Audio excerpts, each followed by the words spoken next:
Hey guys, I'm back with another book haul because I have no self-control. I've been doing a better job throughout the year of not buying books, but after finals happened, I was so stressed out that I went fucking insane. And I have a huge stack of books next to me. I got all of these at secondhand bookstores and I had a lot of fun. So yeah, let's just get into it. So my goal throughout this was to buy not only books that I know, that's usually how I shop, I just go to bookstores and pick out the books that I already know. But my goal for this trip specifically was to pick out books I'd never heard of before, just the books that I'm naturally drawn to, if that makes sense. So let's get into those first. First book is Fall on Your Knees by Anne-Marie MacDonald. I had never heard this book before, obviously that's the whole point. The back says that this is an epic tale of 5 generations of sin, guilt, and redemption. That drew me in. It's also apparently Oprah's book club, which means nothing to me, but I'll pretend that it does. Mainly I was just drawn for the cover and the really cool font. It looks cool on the spine, so that's what got me. I also haven't read many books that take place like family dramas that take place throughout generations. I've only read a couple, but I'm really interested in that format, so I thought this one would be fun to give a shot. Then I picked up The Book of Anon by Jim Shepard. Just struggled to read cursive there. I was drawn to this book just from the name. I thought The Book of Anon is a cool name. And then when I looked on the back, I saw that this is a book about the Warsaw Ghetto. I'm pretty sure this is just a fictional account. It might be inspired by real stories, but I am interested in reading books about the Holocaust and learning more about it in that way. I'm also part Polish, so I was specifically interested to learn about it in Poland because I feel like I don't know much. Okay, this one I cheated a little bit for. This is Z, a novel of Zelda Fitzgerald by Therese Ann Fowler. I had heard of this one before, but I know nothing about it other than what could be found on the cover. I just know that this is a fictional story about Zelda Fitzgerald. I've also heard a lot of shit about how, Fitzgerald just took his wife's diary entries and they inspired his work, and he took things verbatim out of them, and then he ended up locking her in a mental institution so that she couldn't publicly say that the books he was publishing were stolen, passages were stolen from her and her writings. No idea if that's gonna talk about any of this. Like I said, it's still kind of just a cover buy. But in general, I am very interested in learning more about Zelda Fitzgerald because I feel like I've heard a lot about her, but nothing with substance. Okay, the next book is The Heart by, I'm gonna not pronounce this well, Mélise de Kerangal. Me trying to do a French accent, but only doing a French accent, but still speaking it with an American accent. Just a mockery of the French language, I'm sorry. So this book is by a French author. I don't know what drew me to this one. I think it was just the name, The Heart, that drew me in. And there were several copies of this at the store as well. And from the back I surmised that this was a very popular novel in France. It takes place over the course of only 24 hours. And the back says that it examines the deepest feelings of everyone involved as they navigate decisions of life and death.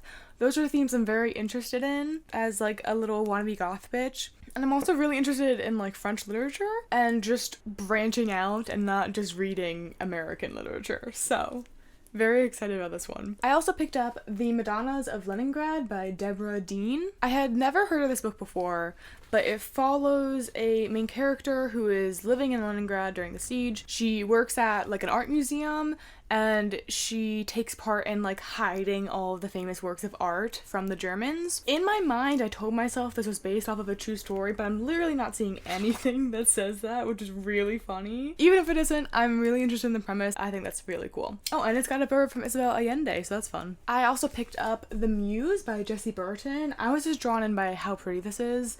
I mean, the name of it's also kind of cool, drew me in, but really this cover's beautiful. I feel yeah. I've heard of the book The Miniaturist. I haven't read it though, so I'm still counting this as just a vibes buy, which is an awful combination of words I shouldn't have said. But nonetheless, I'm still very interested in this. It seems really cool. And then I think this is the last book that I bought without knowing anything about it, just going in purely based off of the cover and synopsis.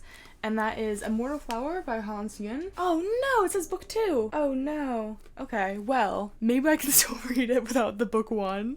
This book is a memoir of a woman growing up in China. It talks about the revolution, the counter-revolution, the Japanese invasion.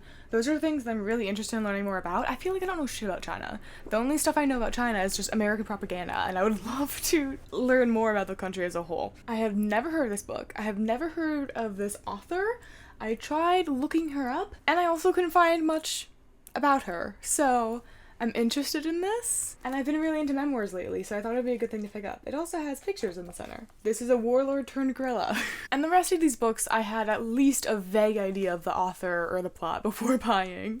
The next one is Resistance, Rebellion, and Death by Albert Camus. I've never read anything by Camus. That's the only reason I picked this up. It was also only $1, which is such a steal. And I love this cover. You see it? You can kind of see it there. Oh my god, it's so cool. I love the font. I know these are essays on political matters, so that's all I know going in, but I'm still excited about it. Another book I know nothing about, The Invention of Wings by Sue Monk Kidd. I picked this one up just because I've seen it like everywhere. I've also seen a lot of just Sue Monk Kidd in general everywhere. I don't know anything about it, but I'm excited to find out. This buy is like a little bit of a ridiculous one, but I picked up A Storm of Swords by George R.R. Martin. This cover's so cool. I thought it was the first edition at first, and I got like really excited because I thought that would be a steal. It's actually the second edition, I think, but it's still really cool to have like an original hardcover of Game of Thrones with the old, like really fun covers. I have copies of Game of Thrones, but they're like this weird Bible like edition. I'll post a picture here so this makes sense for someone else. They're like leather bound, and they're just not great to read from. I actually borrowed the books initially from my sister, but I've been wanting to get the books again in like a more readable edition so that I can reread them all. So far I only have the first one, and now I have Storm of Swords, so I couldn't help myself. It's in perfect condition too. I'm really excited about this. Next I got Atonement by Ian McEwan. Oh god. McEwan? That sounds like the wrong way. McEwan. I don't know. I'm sorry. At least I'm honest about not being able to pronounce any name. I don't know anything about this. Here's what I do know. It was turned into a period drama. Keira Knightley is in that period drama, and she wears a very pretty emerald colored dress. To be honest, I don't even think I knew that it was a book. I haven't seen the movie either, so I've been wanting to watch it, so I figured it might be fun to read the book first. And I actually feel like I've heard a lot about this author. He had a lot of books at the store I was at, and yeah, I'm always up for like a nice, fun historical fiction. Then I have another 99-cent find, which is The Metamorphosis and Other Stories by Franz Kafka. Never read anything by Kafka. I kind of vaguely know what The Metamorphosis is about, but again, I've never read it, and I'd really love to. I don't know why I said that so slowly. I have a feeling that I'd really like this author because I know that their shit is like weird, and I'm into that. Also, when I went to Prague, there's a lot of like pride about them being from Prague, and I loved Prague. It was a very weird city, so excited to see the literature it may or may not have inspired. I'm just pulling that out of my ass. Next, we have some nonfiction. This is W.E. Du Bois, The Souls of Black Folk. I actually went into the store wanting to buy The Philadelphia Negro, but I couldn't find it. I had to read portions of, I don't know if I read this one specifically, but I read some of Du Bois' work a year ago in school, and I really, really enjoyed it. I just think he was a brilliant mind, which everyone agrees with, but I really wanted to read more of his work, so this was the only one I could find, but I'm still really excited to read it. This is a book I bet you've never seen on BookTube before. Perversions of Justice, Indigenous Peoples, and Anglo-American Law by Ward Churchill. Niche as hell. So this book talks about American law, and it specifically talks about American law as a means of establishing colonial control and empire. When discussing this, it traces the evolution of federal Indian law. That's all I really know. I bought this because I'm in law school and I have no fucking clue what kind of law I want to pursue, but I am really, really interested in tribal law and justice for indigenous peoples, so I wanted to pick this up. First of all, I think it's good for me to like read critiques of law while I'm studying law, because that's not really something that you get much of in law school, at least in the classes I've taken so far. Not many fellow Marxists, I'll tell you that. And again, I'm interested in tribal law, so I figured this would be a good way, first of all, thinking critically about what I'm studying, and second of all, seeing if I'm like really interested in pursuing learning more about tribal law. And then the last of the nonfiction bunch, Hunger by Roxane Gay.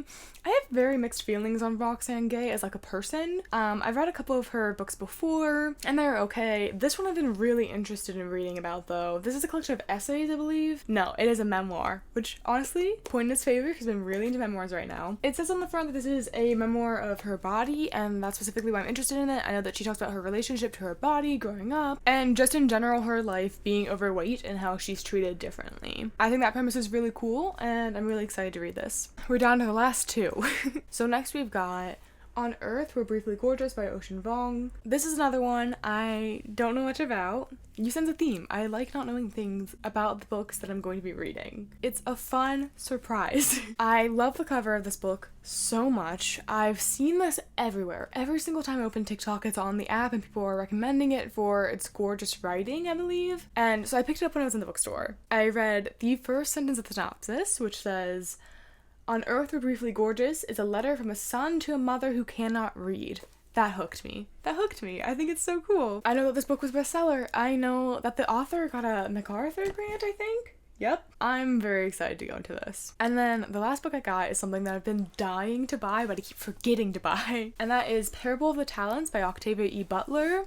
I read Parable of the Sower last year. Oh my god, I fucking loved that book. If you don't know, Parable of the Sower is a climate change inspired science fiction story. It follows a girl whose name I can't remember as she's trying to start a religion, but she's also living in a world where there's been like violent climate change, water is a scarce resource, the government in America isn't protecting anyone. So there's all these moving parts, and it was honestly fantastic. And it's a really good thing to read right now, considering the dire situation we're in. This is the sequel. In this book, it says something, is that spoilery? I don't think it's spoilery. It talks about her finding a community where everyone follows the faith that she like came up with. I won't go into it anymore because it is a sequel, but I'm so fucking excited to read this. Like, I keep forgetting that there was a second book, because first of all, the book stands alone. Like, you can honestly read it by itself, and it's still amazing. But I am really excited to see where the story goes from there. Okay guys, there you go. That's my disgustingly huge book haul. I have no self-control, no idea how I'm gonna fit these on my shelves, but we'll figure it out. Thank you for watching, and I'll see you with another video soon. Goodbye.